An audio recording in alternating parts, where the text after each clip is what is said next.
이사야서 6장 1절부터 8절 말씀까지 제가 봉독을 해드리도록 하겠습니다. 이사야서 6장 1절부터 8절 말씀이 되겠습니다. 우시아 왕이 죽던데 내가 본즉 주께서 높이 들린 보좌에 앉으셨는데 그의 옷자락은 성전에 가득하였고 서랍들이 모시고 섰는데 각기 6날개가 있어 그 둘로는 자기의 얼굴을 가리었고 그 둘로는 자기의 발을 가리었고 그 둘로는 날며 서로 불러 이르되 거룩하다 거룩하다 거룩하다 만군의 여호와여 그의 영광이 온 땅에 충만하도다 하더라. 이같이 화답하는 소리에 자의 소리로 말미암아 문지방의 터가 요동하며 성전의 연기가 충만한지라. 그때 내가 말하되 화로다 나여 망하게 되었도다. 나는 입술이 부정한 사람이요 나는 입술이 부정한 백성 중에 거주하면서 만군의 여호와이신 왕을 베었음이로다 하였더라. 그때 그 서랍 중에 하나가 부젓가락으로 제단에서 집은 바 핀 숯을 손에 가지고 내게로 날아와서 그것을 내 입에 대며 이르되 보라 이것이 내 입에 닿았으니 내 악이 제하여 졌고 내 죄가 사여 졌느니라 하더라. 내가 또 주의 목소리를 들으니 주께서 이르시되 내가 누구를 보내며 누가 우리를 위하여 갈구 하시니 그때 내가 이르되 내가 여기 있나이다 나를 보내소서 하였더니 아멘. 오늘도 주의 날 사랑하는 성도들이 주님 앞에 나와 예배케 하시고 또 이 시간 주의 말씀을 청정할 수 있는 은혜를 내려주심을 감사를 드립니다. 성도들의 말씀 우리에게 은혜가 되게 하시고 위로가 되게 도와주시옵시고 힘되게 하옵소서. 예수님 이름으로 기도하옵나이다. 아멘. 할렐루야. 자, 우리 옆에 있는 분들 하나님 우리와 함께 하십니다. 인사하겠습니다. 하나님 우리와 함께 하십니다. 할렐루야. 오늘 본 말씀을 보게 되면 이사야가 선지자로 부름을 받는 장면이 여기에 이제 기록되어져 있습니다. 그 이사야가 이제 선지자로서 이제 활동을 시작하게 된 때가 언제냐면은 우시아 왕이 바로 이제 죽는 해였다라고 기록하고 있습니다. 자, 여기서 우시아라고 하는 인물은요, 여호와께서 도우셨다라고 하는 그 뜻을 가지고 있습니다. 그 이름의 뜻이요. 그러니까 통치 중반기까지만 하더라도 하나님을 철저하게 신뢰했던 그런 여러분들이 군주였습니다. 자, 그래서 선지자의 말에 순종하기도 했습니다. 자, 그럼에도 불구하고 통치 후반기에 이르러서 그만 교만에 빠지게 됩니다. 자, 선지자의 만류에도 불구하고 하나님의 성소에 들어가서 분향을 하려다가 결국은 나병이 들게 되죠. 자, 그는 죽을 때까지 왕궁의 별실에서 기거하면서 성전 출입이 제한되는 그런 어떤 이제 삶을 살게 됩니다. 자, 우리가 역대하 26장 말씀을 보게 되면 우시아 왕 시대는요, 유다의 최전성기로 기록되어져 있습니다. 그러니까 국력이 회복되어지게 되고 백성들은 평안한 가운데 안정된 삶을 살게 됩니다. 자, 그런데 문제는 이제 물질적인 충명과 정치적인 면에서는 태평성대를 이루었음에도 불구하고 종교적인 측면에서는 심각한 문제가 있었습니다. 자, 정규 예배는 있었지만 백성들의 마음은 하나님에게서 점점 멀리 떠나 있었습니다.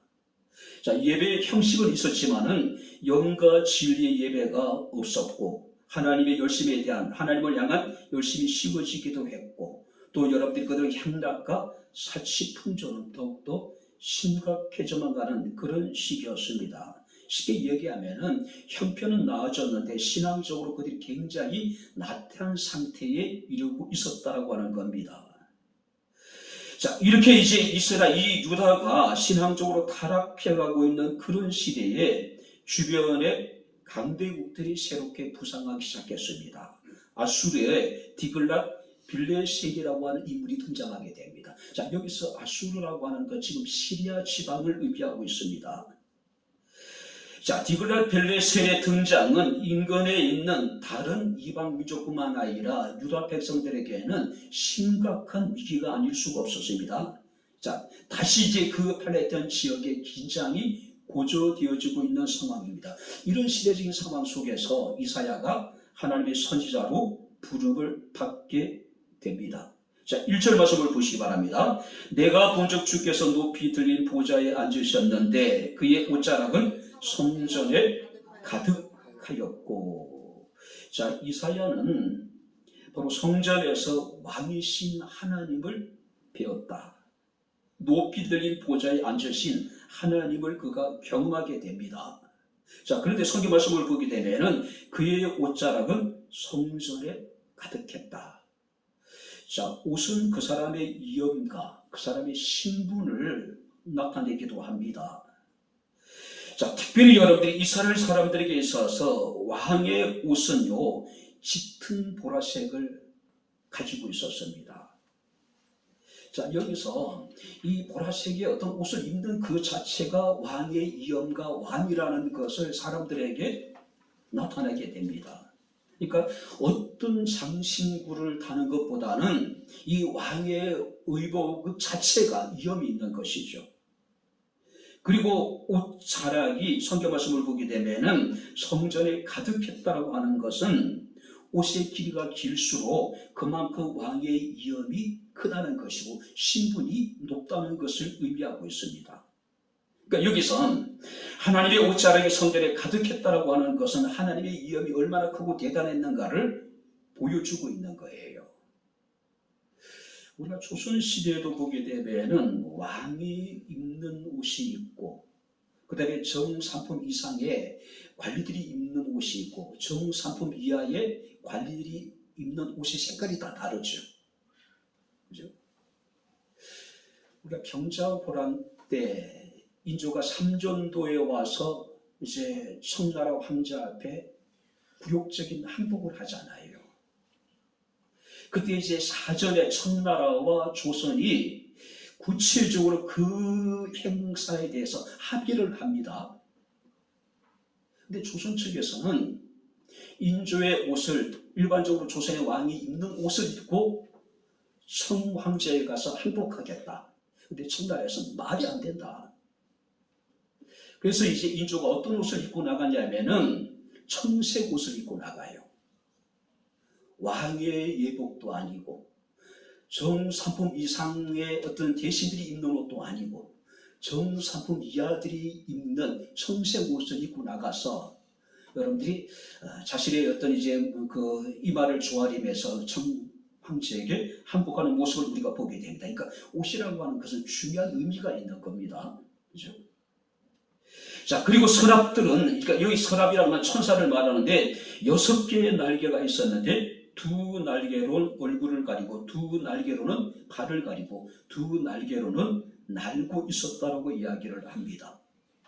자, 그리고 그 서랍들이 거룩하다 거룩하다 거룩하다라고 하나님을 찬양하는 모습을 우리가 보게 됩니다. 그때 그의 영광이 온 땅에 충만하였다라고 외치고 있는 모습도 봅니다. 자, 그리고 계속해서 성경 말씀을 보게 되면은 이런 천사들의 찬양과 화답 소리에 문지방에, 성전의 문지방의 터가 요동하고 성전에는 여호와의 임재의 상징인 연기가 충만하였다. 자, 그때 천사들 중에 하나가 제단에 핀 숯불을 가져다가 이사야의 입에 대며 이르기를 내 죄가 사여졌다라고 이야기를 합니다. 그때 이제 하나님의 음성이 들립니다. 내가 누구를 보내며 누가 우리를 위해서 갈고 할 때에 선자는 즉각적으로 응답합니다. 내가 여기 있나이다. 나를 보내소서. 오늘 우리는 이 말씀을 통해서 하나님의 부르심을 받은 자가 어떤 자이 될 것인가? 어떤 자들이 하나님의 부르심에 합당한 자가 될 수 있을 것인가? 바로 하나님의 부르심을 받은 우리 한 사람 한 사람의 모습이 어떻게 될 것인가를 우리가 말씀을 통해 살피면서 우리가 함께 은혜를 나누도록 하겠습니다. 자, 먼저 2절을 우리 다시 한번 같이 읽겠습니다.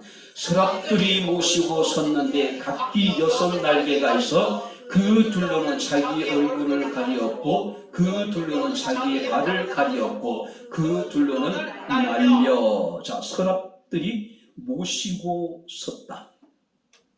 자, 여기서 서랍이라고 하는 것은 하나님을 섬기기 위해서 창조된 천사들을 의미합니다.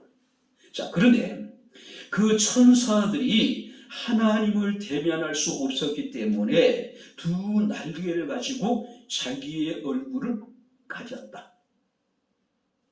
자, 여기서 얼굴을 가렸다라고 하는 것은 철저하게 자기 자신을 낮추고 숨기고 하나님만을 경외한다라고 하는 그런 의미를 가지고 있습니다.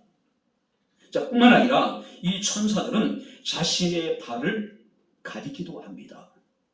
자, 여기서 자신의 발이라고 하는 것은 원문에 보게 되면은 어떤 생식기 같은 것, 생식기 같은 것.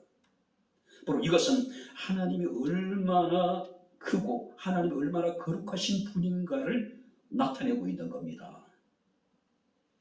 자, 천사들조차도 하나님을 대면할 수 없어서 자신의 얼굴을 가렸습니다. 천사들조차도 하나님 앞에서 자신의 어떤 발을 가릴 정도로 하나님은 거룩하신 분이라는 이야기죠. 이런 하나님의 임재와 하나님을 만나는 위기적인 경험 앞에 선지자 이사야는 완전히 압도당하게 됩니다. 그리고 그는 이르기를 화로다 나여 망하게 되었다. 탄식을 합니다. 자, 여기서 화로라고 하는 의미는요, 우리말로 쉽게 표현하면은 아이고 나는 죽었다, 그런 의미예요. 그죠? 왜냐하면 나는 입술이 부정한 사람이요 나는 입술이 부정한 백성 중에 거주하면서 만군의 여호와이신 왕을 배웠기 때문이다. 자, 하나님의 영광을 목격하고 하나님을 만나는 위기적인 경험을 한 선지자 이사야는 자기 자신이 망하게 되었다라고 탄식을 해요. 그가 탄식한 이유가 무엇입니까? 나는 입술이 부정한 사람이요 나는 입술이 부정한 백성 중에 거주하면서 만군의 여호와이신 왕을 배웠기 때문이라고 이야기를 합니다. 자, 우리가 일반적으로 만약에 우리가 성전 안에서 보좌에 앉으신 주님을 볼 수 있다면 그 주님을 찬양하는 천사들의 노래를 우리가 들을 수 있었다면 우리는 어떠해야 될까요? 같이 기뻐하고 같이 즐거워하고 같이 우리 하나님께 영광을 돌리며 함께하지 않았을까요? 근데 성경 말씀이니까 선지자는 아이고 나는 망하게 되었다, 내게 화가 있을 것이라고 이야기를 합니다. 왜요? 그는 입술이 부정한 사람이라고 이야기를 합니다. 입술이 부정한 백성 중에 거주하면서 살아계신 하나님을 보았기 때문에 나는 죽게 되었다라고 이야기를 하는 겁니다. 이사야는 환상 중에 서랍들이 천사들이 하나님을 찬양하는 모습을 보았습니다. 단순히 찬양하는 모습이 아니라 천사들이 하나님께 찬양하는 참된 예배의 모습을 보았다는 이야기예요. 그죠? 그 참된 예배의 모습 앞에 그는 나는 망했다, 나는 끝났다라고 이야기를 하고 있는 거예요. 자, 왜냐하면 예루살렘의 가장 심각한 문제가 뭐냐면은 예배였어요. 그죠? 성경에서 말하는 예배라고 하는 것은 단지 예물을 드리는 곳이 있지 않습니다. 날을 정해서 그 날에 가서 예배하는 것이 예배가 전부 있는 것은 아니겠죠. 그죠? 예배는 형식에 있는 것도 아닙니다. 예배의 가장 중요한 요소가 뭘까요? 하나님의 절대적인 주권을 인정하고 그 하나님을 높이는 것. 할렐루야. 이것이 예배의 본질이에요. 그런데 지금 예루살렘에는 이와 같은 예배가 지금 사라져버린 상황이란 말이에요. 그죠? 천사들이 하나님을 예배하는 모습을 보고 자신들이 하나님께 지금까지 예배했던 모습을 생각해 볼 때에 우리는 망했다, 우리는 끝났다라고 지금 이야기를 하고 있는 거예요. 성경 말씀을 보게 되면 이사야 1장에 이스라엘 백성들은 참된 예배자들이 아니었습니다. 그래서 하나님께서 말씀하시기를 그들의 제물도 그들의 예배도 그들의 기도도 하나님이 받지 않으시겠다라고 이야기하고 계신 거예요. 한마디로 이 예루살렘에 드려진 예배라고 하는 것은 예배 형식은 있었지만은 예배 실제가 없어서요. 모양은 있었지만은 예배의 본질을 상실해버렸다는 이야기예요. 오늘 한마디로 성경은 그들에 대해서 이렇게 평가합니다. 그들은 단지 성전 뜰만 밟고 나가는 자들이었다. 정해진 시간에 수없이 많은 예루살렘의 택한 백성들이 하나님께 나와 예배를 드렸지만은 하나님이 그들이 드려진 예배, 그들의 여러 예배자들에 대해서 그들은 단지 성전 뜰만 밟고 나갔다라고 이야기를 하고 있는 겁니다. 자, 그렇다면은 우리가 드리는 우리의 예배는 어떤 예배일까요? 정말 참된 우리가 예배자로 하나님 앞에 서서 영과 진리로 지금 우리가 하나님을 예배하고 있는가? 하나님만이 참 왕이 되시며 바로 그가 나의 주가 되심을 인정하면서 우리가 정말 하나님을 올바른 예배를 드리고 있는가? 우리 자신을 한번 돌아볼 수 있었으면 좋겠습니다. 성경 말씀을 보게 되면 선지자 이사야는 내게 화가 있을 것이라고 이야기를 합니다. 자, 성경을 보게 되면 하나님의 부르심을 받은 선지자의 모습, 그리고 그 선지자가 목격한 천사들의 모습 속에서 하나님 앞에 우리가 얼마나 겸허해야 될 것인가를, 겸손해야 될 것인가를 우리에게 보여주고 있는 겁니다. 천사들이 자신의 얼굴을 가리고 발을 가리고 하나님의 거룩하심을 찬양하듯이 겸손한 마음을 갖고 우리가 하나님을 높이고 하나님을 예배하고 하나님을 찬양할 수 있는 저와 여러분들의 삶이 될 수 있기를 주의 이름으로 축원합니다. 하나님의 부르심을 받은 자들의 삶의 모습이라는 것이죠. 그죠? 두 번째 말씀을 한번 보겠습니다. 6절을 우리 다시 한번 같이 읽겠습니다. 그때 그 서랍 중에 하나가 부젓가락으로 제단에서 집은바 핀 숯을 손에 가지고 내게 와서 7절입니다.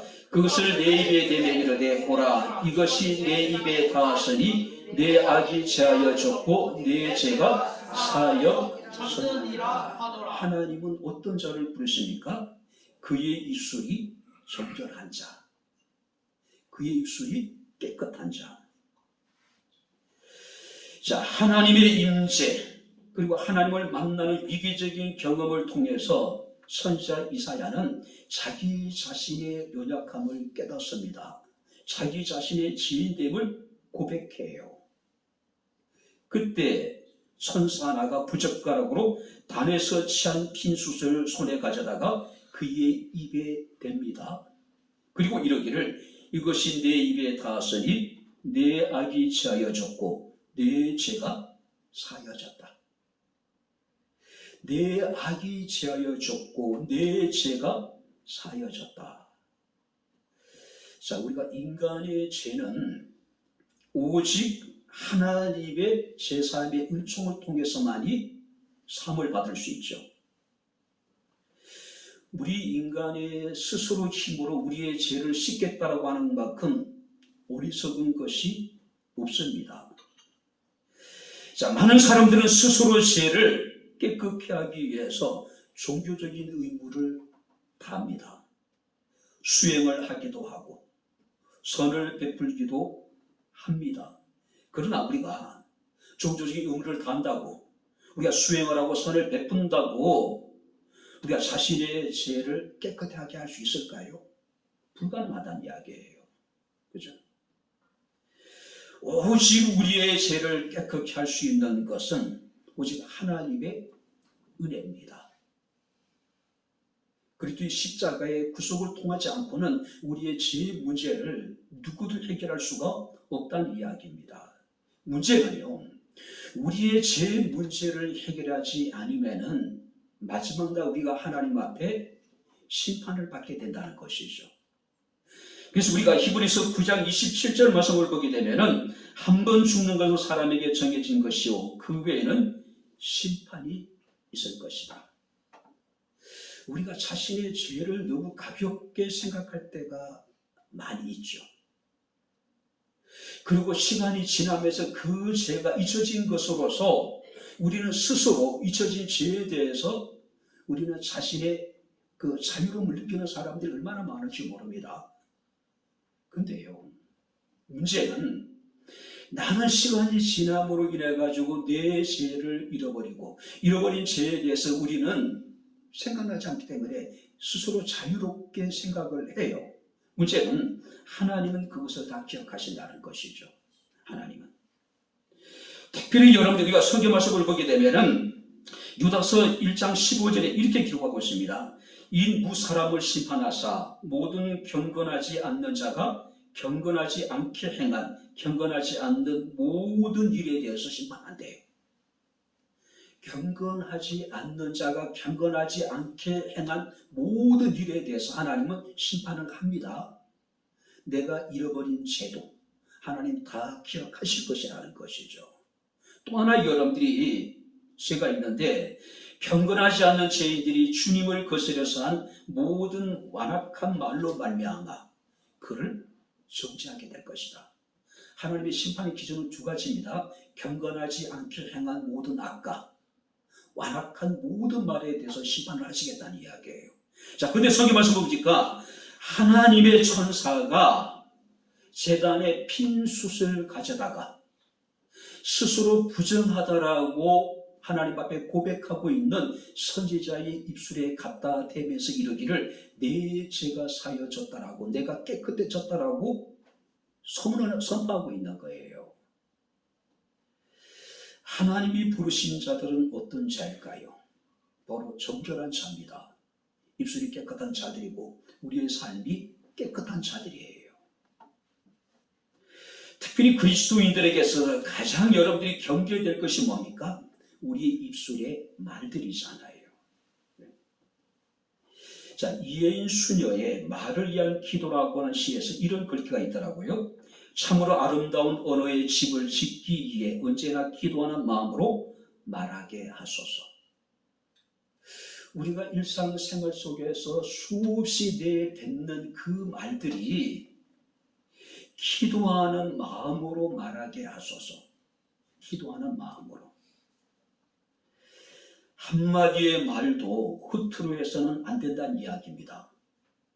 한마디의 말도 기도하는 마음으로 진지한 마음으로 하라는 이야기겠죠. 그죠? 왜 그럴까요? 하나님은 바로 입술이 정결한 자들을 부르시고 입술이 깨끗한 자들을 통해서 당신의 뜻을 이루어 나가시는 분임을 우리는 분명히 기억해야 될 거예요.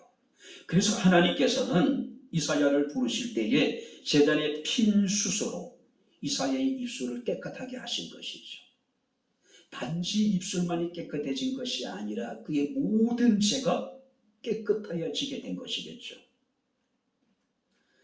성경을 보게 되면 수많은 기적은 믿음의 말로 이루어집니다.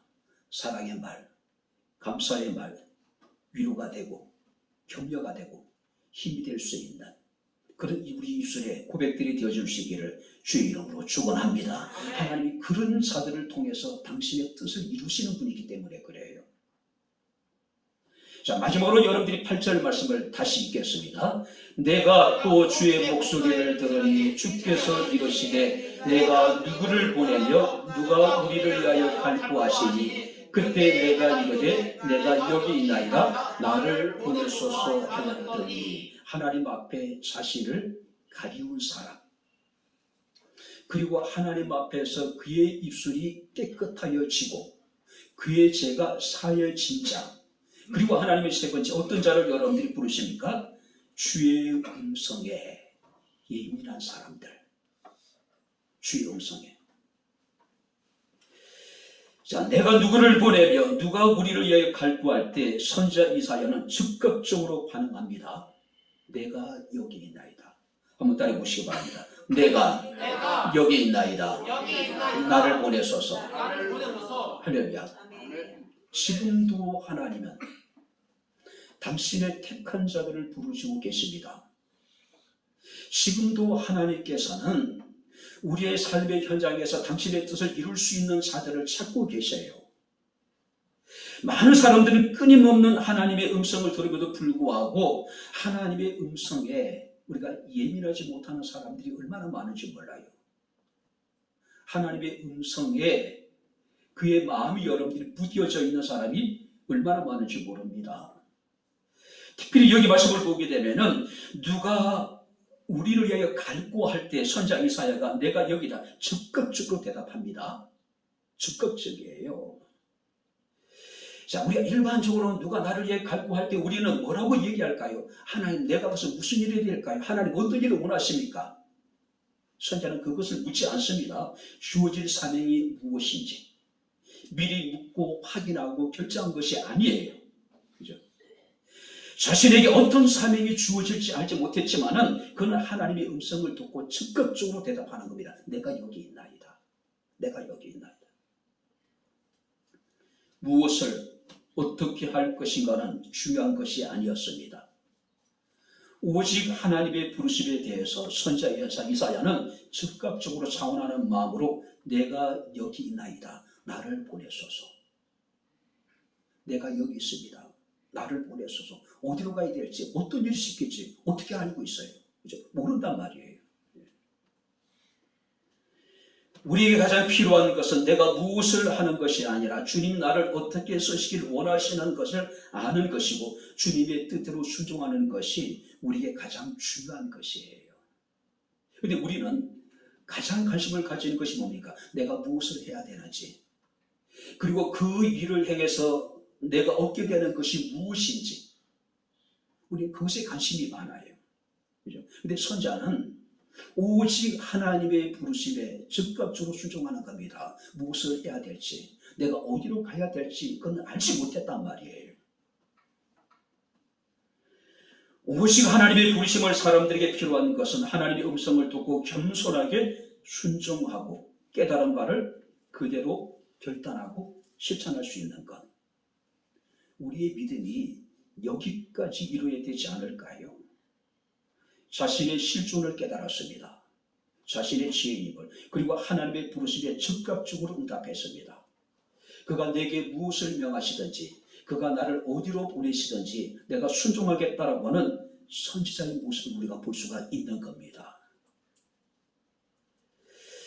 장애인들 가운데 교통사고를 당하는 그 확률이 가장 높은 장애인들이 그 장애인들이라고 이야기를 하더라고요. 상당히 많은 위험에 노출되어 있다고 해요. 왜냐하면 들을 수 없기 때문에 그래요. 일반적으로 중증 장애인들 또 우리가 다른 장애인들 생각하면은 그래도 이게 이제 청각 장애인들은 상대적으로 굉장히 그래도 나은 것처럼 보이잖아요. 그죠? 보고 또 여러분들이 말할 수도 있고 자신이 원하는 거 다 할 수 있잖아요. 근데 다른 장애인에 비해서 교통사고에 가장 노출이 많이 되어 있는 사람이 이 청각 장애인이라는 것이죠. 왜냐하면 길을 가다가 아무리 자동차들이 클락션을 울려도 듣지 못하니까 대비하지 못하는 것이죠. 그죠? 자, 어쩌면 여러분 우리가 교회 안에도 하나님의 음성을 듣긴 들어도 깨닫지 못하는 사람도 있을 겁니다. 같은 공간에 같은 시간에 같은 우리가 예배를 드림에도 불구하고 같이 하나님의 말씀을 들어도 마음의 문이 닫히고 귀가 닫혀서 하나님의 말씀을 듣지 못하는 사람도 분명히 있을 것이란 말이에요. 마태복음 13장 14절 15절 말씀이 이렇게 기록하고 있습니다. 그들이 보아도 보지 못하며 들어도 듣지 못하며 깨닫지 못할 것이다. 너희는 듣기는 들어도 깨닫지 못할 것이요 보기는 보아도 알지 못할 것이다. 귀가 열려져 있기 때문에 소리를 들을 수 있기 때문에 하나님의 말씀을 듣긴 듣는데 문제는 뭐냐면은 깨닫지 못한다는 것이죠. 깨닫지 못하다 보니까 여러분들과 결단하지 못한다는 겁니다. 그래서 우리가 마태복음 13장 16절 말씀을 보게 되면은 너희 눈은 봄으로 너희 귀는 들음으로 복이 있다. 여러분들이 볼 수 있음이 하나님의 은혜입니다. 할렐루야. 들을 수 있음이 우리에게 복이란 이야기예요. 우리가 하박국서 2장 1절 말씀을 보게 되면은 선지자 하박국이 하나님 앞에 기도를 합니다. 자, 그가 기도하고 난 다음에 그는 성경 말씀 이렇게 기록했습니다. 내가 파수하는 곳에 서며 성두에 서리라. 그가 내게 무엇이라 말씀하시는지 기다리고 바라보며 나의 질문에 대해서 어떻게 대답하실는지 내가 보리라. 그러니까 하나님께 기도하고 우리는 일방적으로 하나님께 무엇인가를 청구하고 예수 이름으로 기도했습니다. 일어나 가버리잖아요.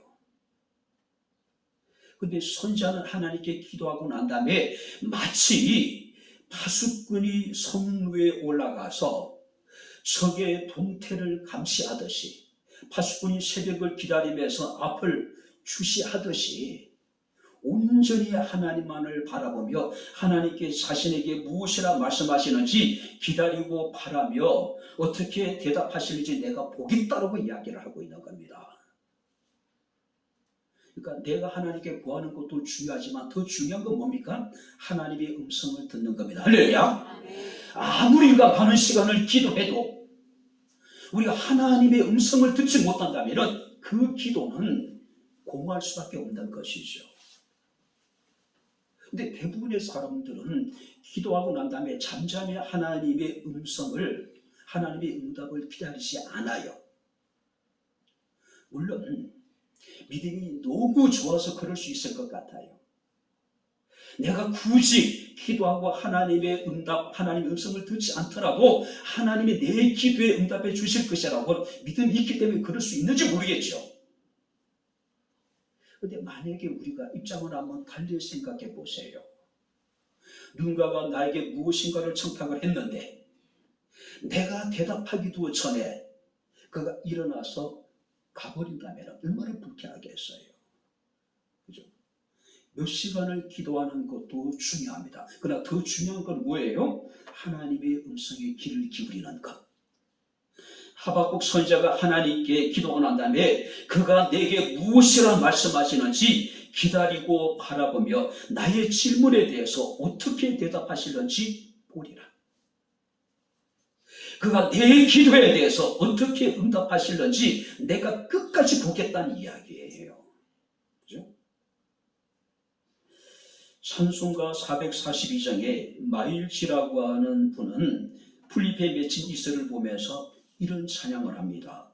저 장미꽃 뒤에 이슬 아직 맺혀있는 그때에 귀에 은은히 소리 들리니 주 음성 분명하다.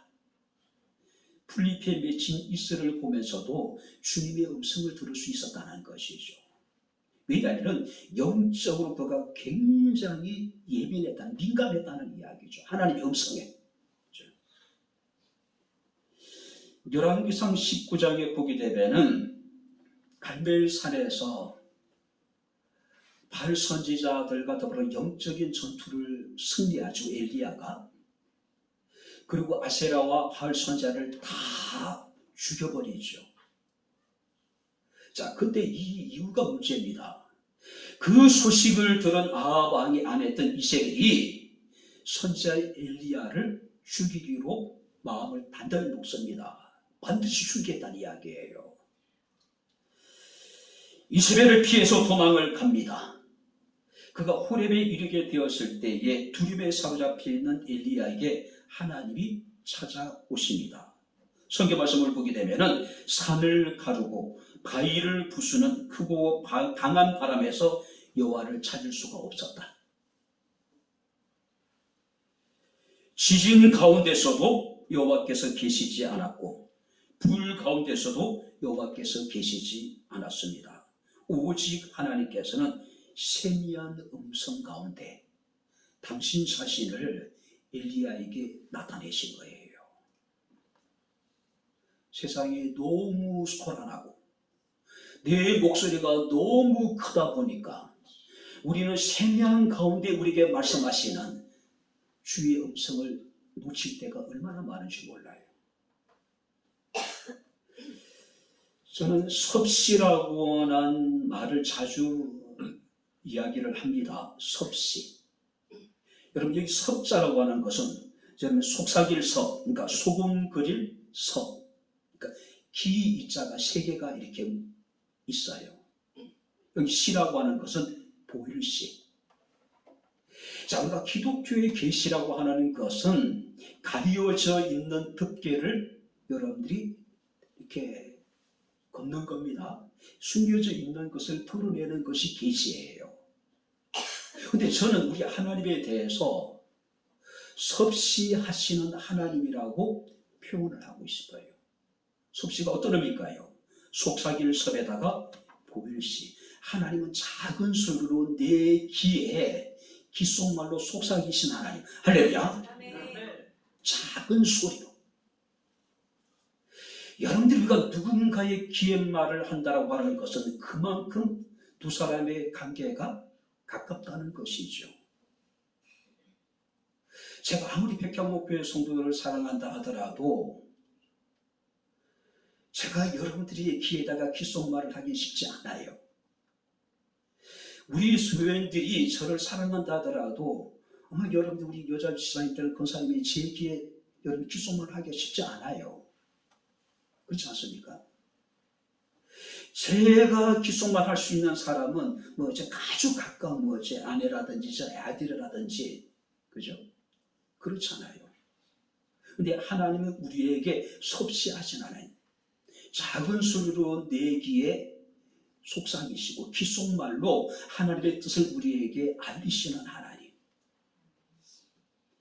그 속삭임은요, 주변이 요란하거나 내 소리가 너무 크거나 내 마음이 우순하고 분주하면 들을 수 없어요. 바로 여기 선자는 하나님께서 내가 누구를 보내며 누가 우리를 예전 갈구할 때 하나님의 음성에 적극적으로 그가 반응합니다. 내가 여기 있나이다. 나를 보내소서. 지금도 하나님께서는 우리에게 섭씨하고 계실 거예요. 우리에게 아주 작은 소리로 속삭이고 계실 거예요. 근데 그 하나님의 속삭임을 듣는 사람도 있을 것이고 그 속삭임을 듣지 못한 사람도 분명히 있을 것이란 말이에요. 때로는 하나님께서는 우리 주변에 일어나고 있는 크고 작은 일들을 통해서 우리는 자연의 어떤 여러분들의 변화를 통해서 우리는 역사를 통해서 하나님의 음성을 들을 수 있는데 영적으로 예민한 자들은 모든 하나님 음성을 들을 수 있지만은 영적으로 무뎌져 있는 사람은 역사를 통해서 자연을 통해서 우리 주변에 일어나고 있는 크고 작은 일들을 통해서 아니 또 내게 속삭이시는 섭씨하시는 하나님의 음성을 듣지 못할 수도 있다는 것이죠. 이제 말씀을 마치도록 하겠습니다. 내가 여기 있나이다. 나를 보내소서. 누가 하나님의 부르심을 받을 수 있습니까?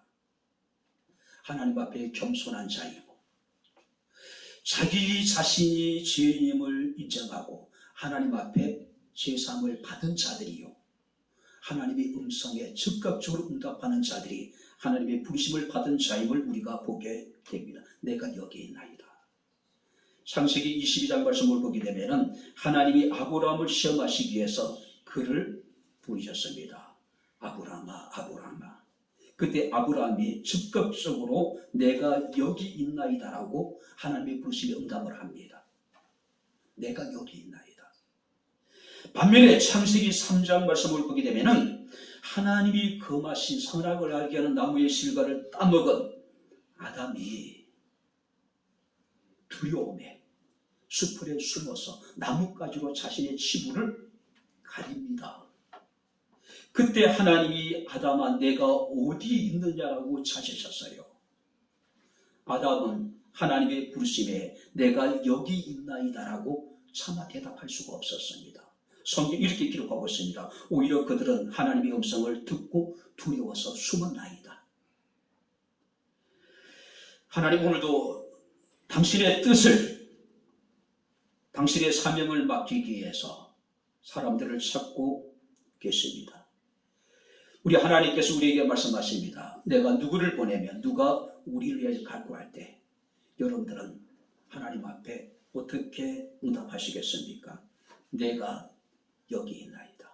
내가 살아가야 될 이유가 하나님의 부르심에 있기 때문입니다. 하나님에게 맡겨진 사명에 있기 때문입니다. 한번 따라해 보시기 바랍니다. 내가 여기 있나이다. 나를 보내소서. 나를 보내소서. 하나님께서 명하신 그 일들을 잘 감당함으로 하나님의 부르심에 합당한 저와 여러분들의 삶이 될 수 있기를 주의 이름으로 축원합니다. 아멘. 기도하겠습니다. 주신 나의 아버지 하나님, 하나님의 은혜와 사랑을 진심으로 감사합니다. 천사들이 날개로 자신 얼굴을 가리고 자신의 발을 가리웠듯이 하나님 앞에 겸손한 마음으로 하나님만을 섬기며 하나님만을 드러낼 수 있는 저희들의 삶이 되기를 원합니다. 하나님께서 우리를 깨끗게 하시고 우리의 모든 죄를 사하여 주셔서 아버지 하나님, 우리에게 맡겨진 귀한 사명을 감당함에 있어서 부족함이 없는 저희들의 삶이 되기를 원합니다. 하나님이 일꾼을 찾으시고 부르실 때에 내가 여기 있나이다라고 하나님 앞에 담대히 나아가서 주의 사명을 감당할 수 있는 우리 백장목교의 모든 성도들이 되게 하옵소서. 예수님 이름으로 기도하옵나이다. 아멘. 이제는 우리 주 예수 그리스도의 은혜와 하나님의 크신 사랑과 성령님의 교통 주절의 충만 역사 인도하심이 하나님의 부르심에 합당한 삶을 통해서 하나님의 뜻을 이루며 하나님의 영광을 나타내기를 원하는 백장목교회 사랑하는 모든 성도들 머리머리 위에 저들의 가정과 직장과 사업장과 이 교회와 이 나라 이 민족 위에 지금으로부터 영원까지 함께 있을지어다. 아멘.